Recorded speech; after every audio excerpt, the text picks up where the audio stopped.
بھلا ان سے عہد کیوں کر پورا کیا جائے جب ان کا یہ حال ہے کہ اگر تم پر غلبہ پالیں تو نہ قرابت کا لحاظ کریں نہ عہد کا. یہ منہ سے تو تمہیں خوش کر دیتی ہیں لیکن ان کے دل ان باتوں کو قبول نہیں کرتے اور ان میں اکثر نافرمان ہیں. یہ اللہ کی آیتوں کے عوض تھوڑا سا فائدہ حاصل کرتے اور لوگوں کو اللہ کے رستے سے روکتے ہیں. کچھ شک نہیں کہ جو کام یہ کرتے ہیں برے ہیں. یہ لوگ کسی مومن کے حق میں نہ تو رشتہ داری کا پاس کرتے ہیں نہ عہد کا، اور یہ حد سے تجاوز کرنے والے ہیں.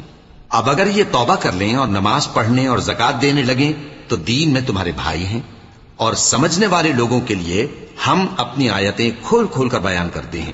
اور اگر عہد کرنے کے بعد اپنی قسموں کو توڑ ڈالیں اور تمہارے دین میں تانا زنی کرنے لگے تو ان کفر کے پیشواؤں سے جنگ کرو. ان کی قسموں کا کچھ اعتبار نہیں ہے. عجب نہیں کہ اپنی حرکات سے باز آ جائیں. بھلا تم ایسے لوگوں سے کیوں نہ لڑو جنہوں نے اپنی قسموں کو توڑ ڈالا